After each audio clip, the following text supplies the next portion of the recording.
by a youth court trial. Canadians, those who break the law. But the changes don't go far enough, according to some provinces and police associations. Well, initially, we're very pleased. We think that it's a very substantial first step. However, we think that he will have to go further in other areas. Children under the age of 12 still can't be charged with a crime. The Reform Party says the bill needs to be stricter. I really don't think that it's going to satisfy the national outcry around the young offender system. It's tinkering with the bill. The changes are being driven in part by a perception that young people are becoming more violent and getting off easy. There have been several high-profile crimes, including a recent drive-by shooting in Ottawa, where several youths were charged. But statistics show that youth crime has not increased in the last 5 years. Statistics or not, people like Victor DeRoche want harsher penalties. His daughter was murdered last year. A 15-year-old boy has been charged with the beating death of 13-year-old Melanie. Our sense of justice is rather strange, that the life of one individual is worth at the maximum 5 years. Alan Rock is deflecting criticisms that this bill does not go far enough. He says these changes are simply a first step in a much bigger process. Rock is promising another round of amendments after a comprehensive parliamentary review of the Young Offenders Act. The Surrey man, who became one of BC's leading crusaders for tougher laws after his teenage son was killed, is not entirely impressed with the government's proposals. Chuck Cadman's 16-year-old son Jesse was stabbed to death by another teen in 1992. Since then, Cadman has campaigned for changes to the laws. He says he is happy with some of the changes, but the legislation falls short of what is necessary. I think they've done basically what they said they were going to do, and yeah, they have toughened it up to an extent, but I don't think it goes anywhere near far enough for what most people want to see. I think most people would agree that a murder has to carry a life sentence, and of course our position is that all violent crimes, obviously murder included, should be tried automatically in adult court, which is going to carry a life sentence with the parole provisions and a criminal record for life, and that's the proposals as far as just increasing the sentences under the Young Offenders Act aren't going to do anything for that. Let's assume, for argument's sake, that you are one of those people who thinks this country's judges are far too easy on teenage criminals. And let's say you met a judge who has never raised a teenager to adult court. What would you say to him? Would you put him on trial, so to speak? Mark Schneider met one such judge today and did just that. It is 8 a.m. downtown Belleville, Ontario. Right next to City Hall, on the 4th floor of the courthouse, His Honor Kent Kirkland dresses for the day. Over his many years, he has judged somewhere around 15,000 kids accused of various crimes. Common assaults, robberies, rape, murder. But never in his 15 years of wearing the robes of a judge has he ever used the most powerful sanction at his disposal, sending a young offender from youth court to adult court. How many opportunities have you had of raising kids to adult court for serious offenses? There have been 6 applications before me. And how many times have you allowed that application to go forward? I've never transferred anyone to adult court. 0 times. How do you defend this? I defend that, if you want to use that expression, on the basis that each person who comes before the court is tried on the basis of the facts that pertain to his conduct and the law as it applies to his actions. A lot of people will think that you are soft. Isn't that what this is all about, is deterrence? You is, what kind of person will he be when he goes back in the street when he's 27 years old? I would rather have a 23-year-old who's had therapy back on the street than a 27-year-old back on the street who has had to live the life of a 10-year inmate in a penitentiary. What does he come out looking like? I don't know what he comes out looking like, but I'm sure he comes out very angry. And dangerous? I would think so. That evidence before me in the trials that I've had has always said he comes out angry and dangerous. Have you ever, in your 15 years on the bench, regretted not having sent a dangerous young offender to adult court?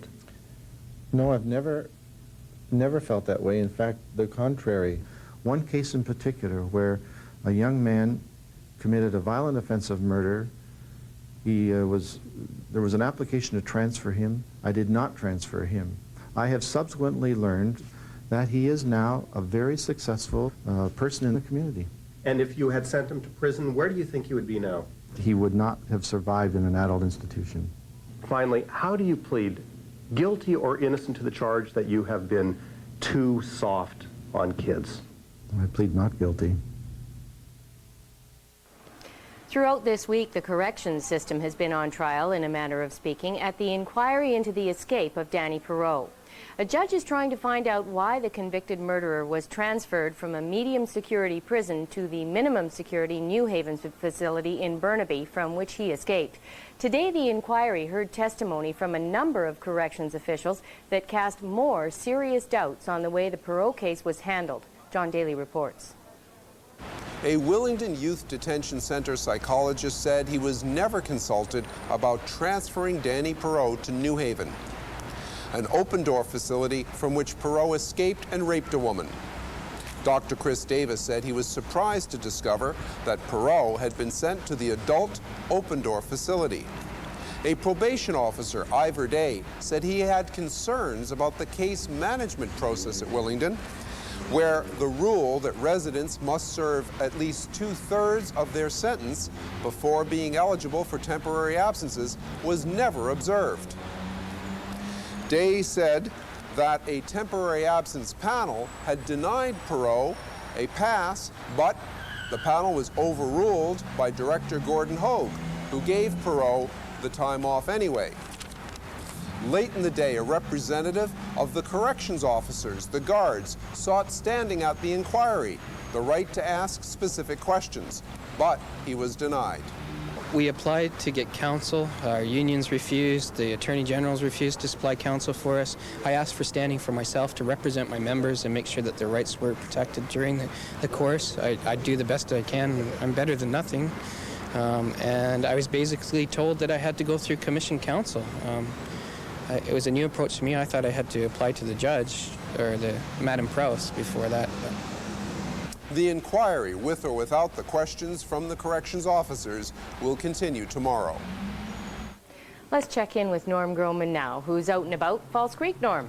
Right, I'm watching some clouds move in. The forecaster says that the cloud cover is going to get a little bit thicker tomorrow. Sunshine will be a little bit diffused. If you saw a big ring around the sun, that's nothing spectacular. It's just simply the sun reflecting through the cloud cover. High, thin cloud on our way to a higher probability of precipitation on Sunday and Monday. This note in my hand is to remind everybody that the 26th annual Horsefly Lake Fish Derby is June 11 and 12. It's fun for the whole family, and even if you don't fish, you can still get involved in the activities at Horsefly.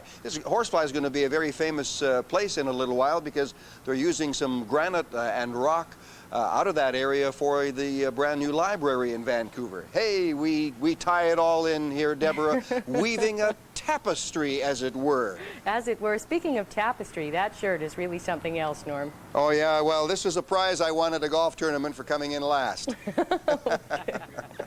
Thanks, Norm. Still to come on the News Hour, Richmond cabbies charged that an NDP cabinet minister's decision will drive some of them out of business. And the New Democrats rethink a controversial patronage appointment.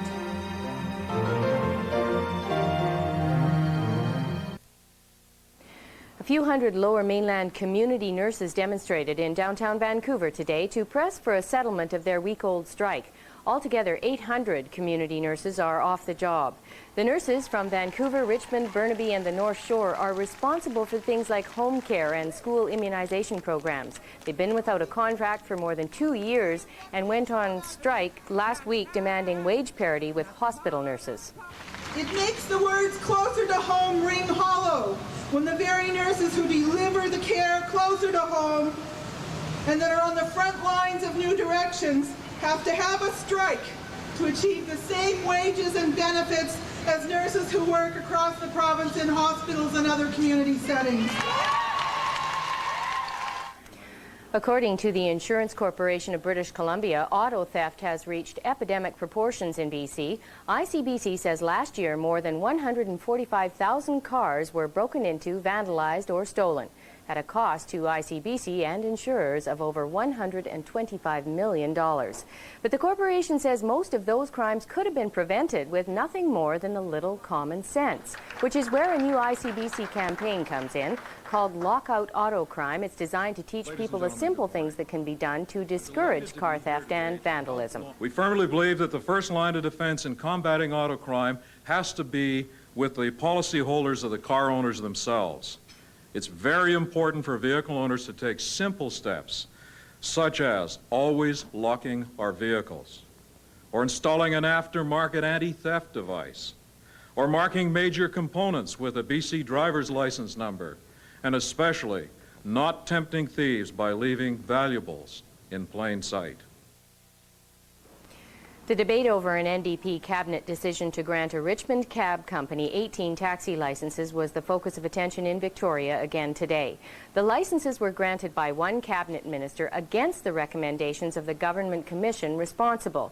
The opposition wanted to know if that had anything to do with the fact that one of the people behind the company was a friend of Cabinet Minister Glenn Clark. Clark denied having anything to do with the decision, and today in the legislature, the minister who did make the call claimed she did nothing wrong. The facts that I saw were supportive of the decision that I made, which will allow more access for the disabled to cabs in Richmond, and will allow some competition in that area. But how do you see that when the Commission says there was no expertise, no financial plan, and no ability for the Kimber cabs to carry out this access for handicapped? Well, it's always a difficult thing in an appeal, because what you have is a lot of opinion, a lot of other points in the representation, and what you have to do is sift out and try and assure that what decision is made on facts and strong, firm information that you have. Was her decision a good one? I'm not going to second guess the minister and whether it was in the public interest to increase competition and to have more cabs for the disabled. She genuinely thought that it was in the public interest to have more competition and to have more services for the disabled. Now again, the Motor Carrier Commission turned down the application for the licenses, saying that Richmond doesn't need any more taxis. And while the Mines Minister disagreed and overruled its decision, Mi Jung Lee reports tonight that many of the city's cab drivers agree with the first assessment. Emrique Dosange drives a cab 12 hours a day, 7 days a week. If I could go home with, let's say, $50 in my pocket, I'm laughing. A day. That's good? Well, I mean, at least I consider myself that I'm working. I mean, it's the minimum wage level type, $4 an hour. Drivers for Richmond's only cab company fear business will get even worse. Cabinet has approved a license for Kimber cabs to operate 18 wheelchair-accessible taxis from Richmond. Richmond cabs. Richmond cabs does have 2 wheelchair-accessible vans. Most of the time, they sit in the lot. What do you think about Kimber cabs wanting to have 18 of them in Richmond? Well, having the wheelchair accessible vehicles is just a cloak to try to gain some acceptability. There is no business for 18 accessible taxi cabs in Richmond. Mr. Gill knows that as well as I do. What they want is a normal taxi cab service, but they felt that their application would get more favor if they cloaked it in the disabled issue. He's also accusing Paul Gill, a fundraiser for Glenn Clark, of using his political connections to get the license for Kimber cabs. Critics point to a December '91 letter from the Motor Carrier Commission to Paul Gill. It says the Premier's office did not and could not legally call this office and tell the Motor Carrier Commission to approve your application as you advised me. As you advised me. It sounds like you told them that the Premier's office had been contacted about this. This was written by Barry December Berg. 91. That's right, December 91, and this is referring to the incident with Premier Rita Johnston. Did you ever contact the Premier's office asking them to overturn the decision? No, never, ever. I've never, ever talked to anybody in the Premier's office or the Premier or to anybody in Cabinet. The owner of Kimber Cabs disputes that there isn't enough room for his wheelchair-accessible vehicles. The first time I used the Richmond cab, I bumped my forehead. So are you saying they don't provide the service as well as you will be able? Definitely not. Kimber Cabs will be able to pick up anyone, whether you're in a wheelchair or not. And that's why cab drivers wonder who will survive when Kimber starts business later this month. While the New Democrats defend themselves against renewed opposition outrage, it appears tonight that the Premier is reconsidering a move that had the opposition on the warpath last week. The Liberals were crying patronage over the appointment of prominent New Democrat Joy Leach to the Public Service Appeal Board. The appointment came with a hefty $78,000 salary and allowed Leach to move the board's offices from Victoria to her hometown of Nanaimo. Now the government may be backing off on at least part of the deal. Joy Leach appears to run a consulting business out of her home in Nanaimo. Her new Public Service Appeal Board job would appear to be, as it has been in the past, a Victoria-based posting. I'm told that she might be in Nanaimo. Well, she's at a meeting anyway. Well, can I have her Nanaimo number? Well, I can give you the office number. It's 753-2188. 753. It's cost efficient, and it's going to serve the people of British Columbia that are going to be seeking this service the best. And in the meantime, as I understand it, Joy Leach is working out of her home, which is pretty cheap rent. Leach seems confident she'll get her way. She's putting her old election campaign signs in storage. Let's check in with John McKeechie now, who's down at the Center Ice restaurant. John, it's some hockey game going on down there or something? Yeah, I think so, and I think the score is 1-1. For who? 1-all. I see. I'm not quite sure what's going on here because not everybody wants to be on TV right now. There's a man over there that doesn't want to be on TV. Do you want to be on TV? Yeah. Well, you better say hi, Mama, or is she over here? She's over here. She's over here. What's this for? This is for the Canucks when they score a goal. You're not just supposed to hold it, are you? No, you go like this. Is that right? Yeah. What's your name? Willie Cation. And what's your name? Patrick Woodhead. All right, well, do you guys want to have a towel waving contest? Sure. Okay, all right. So, all right, you're first. Are you ready? 1, 2, 3. All right, your turn. I think it's a tie. Either way, it is a 1-all tie, Deb. That just about says it all. There's some people here. I think they're enjoying themselves, right? And we'll be back to discuss and show you some highlights a little later in sports. Okay, John, thank you very much. And coming up after a break, nuclear power or nuclear weapons. The U.S. pushes for international sanctions against an uncooperative North Korea. And breast implants. Now, questions about the safety of saline. International crisis. The White House now says it will ask the United Nations to impose economic sanctions against North Korea. That came after international inspectors reported that they can no longer confirm whether or not North Korea is using some of its nuclear industry to develop nuclear weapons. The bad news became official when Hans Blix, director of the International Atomic Energy Agency, notified the UN that North Korea had crossed the line. Blix said that North Korea had now removed so many fuel rods from its nuclear reactor in Yongbyon that it was now impossible to determine one way or the other whether material had been diverted to make nuclear weapons. The next step for the U.S. was signaled by President Clinton, who is today in Rome. The United States and the world community has worked with North Korea on this issue for 5 years now. And I believe, therefore, the question of sanctions has to be at least taken up in the United Nations Security Council and discussed. But getting everyone on the Security Council to agree to an economic embargo promises to be a long and difficult process. Today in Moscow, President Yeltsin, meeting with South Korea's President Kim, said Russia is in no hurry to slap sanctions on North Korea. China, another country with a veto on the Security Council, is even more reluctant to pressure North Korea, though Chinese help is considered essential. The Chinese have all the leverage in the world. It's the lifeline for oil, coking coal, grain. And the Chinese can squeeze that leverage as they choose. Diplomatic problems are also leading to military tension. North Korea called a routine U.S. surveillance flight along its coast today deliberate and premeditated espionage in advance of invading. In the past, North Korea has said it will regard a UN embargo as an act of war. We have to take that seriously. We also will take and have taken prudent steps that would increase our defensive capabilities. A large naval exercise now underway in the Pacific near Hawaii may be moved west, closer to Korea.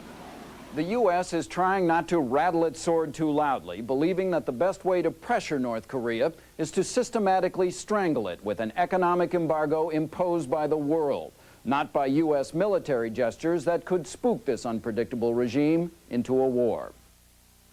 In other world news tonight, another violent chapter in the torturous Mideast peace process today. At least 26 people were killed in Lebanon when Israeli warplanes blasted a military base it claims was a training camp for Muslim fundamentalist guerrillas. U.S. President Clinton was lambasted by the British press today for giving American troops sole credit for the liberation of Europe 50 years ago. In a speech yesterday, the president neglected to mention Canadian and British soldiers involved in the D-Day invasion. The United Nations has again postponed the latest attempt at a ceasefire in Bosnia. The most recent effort was abandoned after Bosnian Serbs broke an agreement to withdraw forces from the Muslim town of Gorazde. And scientists say that they have found water in a galaxy over 200 million light years from Earth. Researchers at the University of Maryland discovered the water molecules in the Markian 1 galaxy and say that suggests water is more widespread in the universe than originally thought. Since the federal government imposed restrictions on silicone breast implants last year, women who still wanted to have the procedure have chosen another option, saline implants, which have long been considered the safer alternative. But now, new U.S. research is casting doubts on the safety of saline as well. More than 300,000 women have saline breast implants like these. And today, the Food and Drug Administration, the agency responsible for the safety of the implants, was charged with ignoring years of evidence about serious complications. Women have been suffering serious injuries as a result of the saline implants. Yet, the agency has failed to call for safety and effectiveness data from the manufacturers. According to the consumer watchdog group Public Citizen, the FDA has received more than 8,600 complaints about saline breast implants since 1991. They include breast tissue contracting around the implant, serious infections, and outright rupture of the implants. But the overriding concern is the silicone shell enclosing the saline, which may damage the immune system. Linda Gibbs Garner says she's paying the price for her saline implants. I became a victim of pain. I was in a world of pain for the last 12 years. Garner has since had both implants removed. And tonight, the FDA is denying charges. It has failed to demand safety data from manufacturers. We are constantly weighing the risk benefits with any product. Some women's groups say the FDA should not interfere with the availability of the implants, saying it is a woman's right to choose. The saline implants will remain on the market until the FDA receives safety data from the manufacturers about possible health risks. That's expected to take 1 or 2 more years. Too long, say many doctors and their patients.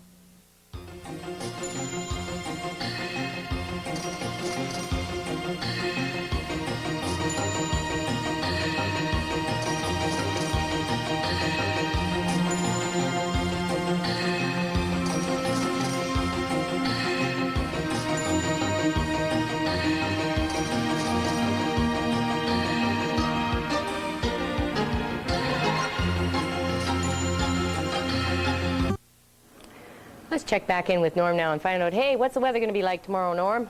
Well, as soon as I finish sprouting wings here, the weather, when it gets like this, it has 2 choices. Is it going to improve and get clearer and sunnier, or is the cloud cover going to thicken and does the probability of precipitation rise? Yes, the latter. Cloudier, the probability of precipitation goes up because we have in the Gulf of Alaska a pretty deep low. Our satellite photo shows us that some clouds are gathering up there. Cloud is pretty well covering the entire coast.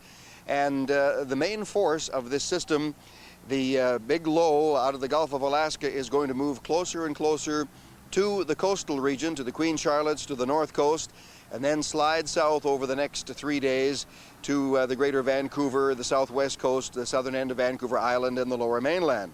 So the cloud cover will increase, the probability of precipitation rises until we get to Sunday, when we're looking at an 80% chance of rain. Monday, very much the same. Tomorrow, though, although it may be cloudy, the sun trying to fight its way through the high overcast, tomorrow is supposed to be dry, maybe just a little tiny bit of a shower.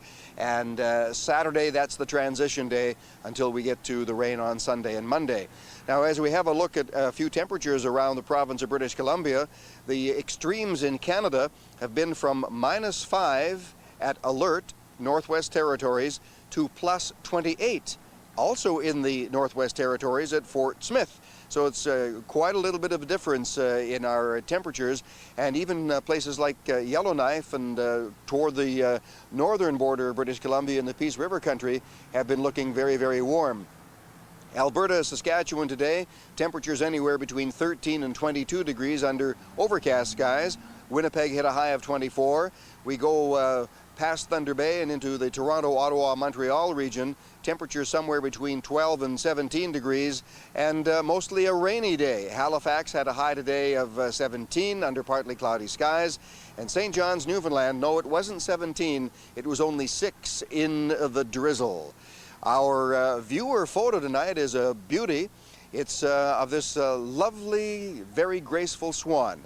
And as we have a look at our regions around British Columbia and the Yukon, beginning with Whitehorse, clouds and showers as a result of that system coming out of the Gulf of Alaska, the low 5 and the high 15. Near Fort St. John in the Peace, a little bit of everything, including electrical storms, temperatures ranging from 7 to 19. In the Chilcotin, Caribou and interior, again, some of the effects of that frontal system coming off the coast out of the Gulf of Alaska. Cloud, sun, showers, wind, and thunderstorms. Low near 0, 3 degrees. That's pretty chilly. The north coast, cloud and showers and breezy, temperatures from 9 to 15. We go to the Thompson Okanagan. It'll be a little bit unstable there as well as some of this moist westerly flow, the marine moisture, makes its way. Daytime highs of in the mid-20s, warm enough to generate thunderstorms. In the East Kootenay Columbias, again, a combination, a mix of sun and cloud and showers or electrical storms, and a chilly overnight low of 4 in the Kootenays, high of 23. And the final region, Vancouver, the south end of Vancouver Island, the lower mainland, the Fraser Valley. Clouds and sunny periods, just a minimal chance of showers tomorrow with lows 10 and highs of 19. And as we have a look at the extended forecast for Greater Vancouver, mostly sunny, maybe a filtered sunshine tomorrow, a greater probability of precip on Saturday, but still a chance for the sun, and then Sunday and Monday up there to about an 80 to a 100% probability of precip. Thank you all for watching and sending in your public service announcements. I'll try to get to as many of them as I can. High school reunions and events happening all over the province of BC. But you folks at home, check your local radio and TV and find out what's going on, your newspapers, and get out there and enjoy and support your local activities. Good night. Go Canucks, go. You know they're losing 2-1 now, Norm, don't you? Oh, well, they'll come back. They'll come Okay. back. Thank you.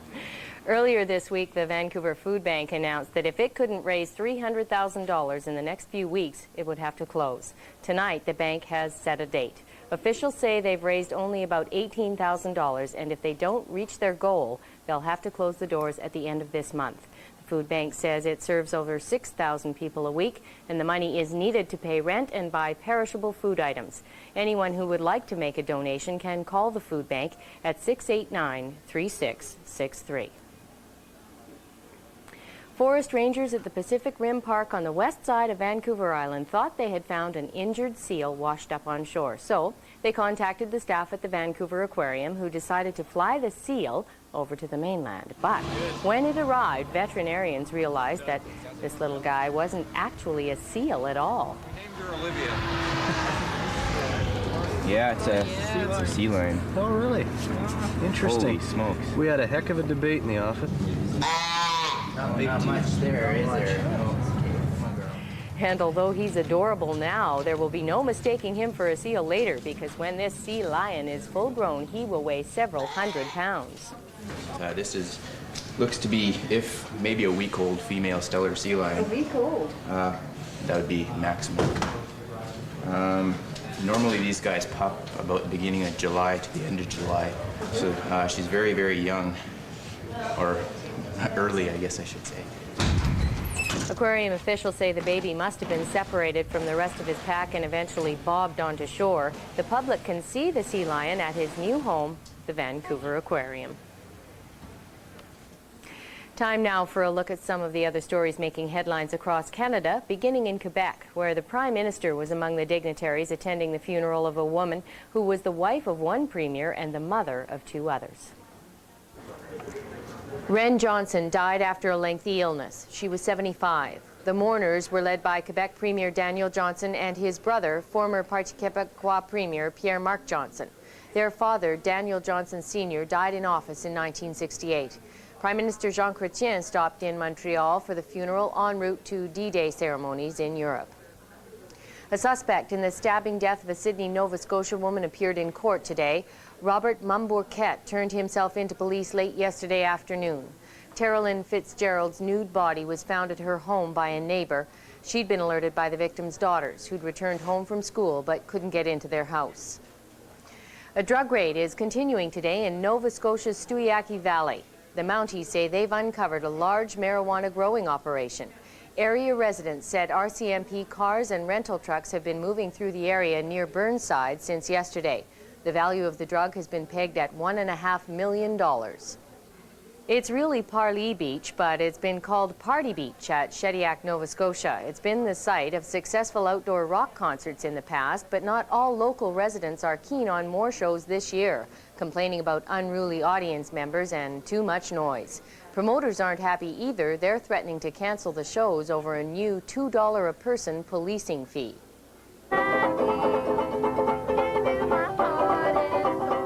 It started last year as a pilot project, and this year it's going to be a full-blown street party with up to 100,000 visitors.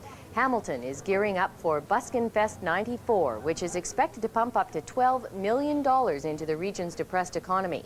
Street performers from all over the world will be on hand to show off their talents. Time for a short break now, and when we come back... 24 years, now Mike Keenan's crying as Vancouver cheers. We want that cup. We'll show you how BC is losing more than its head over the Vancouver Canucks.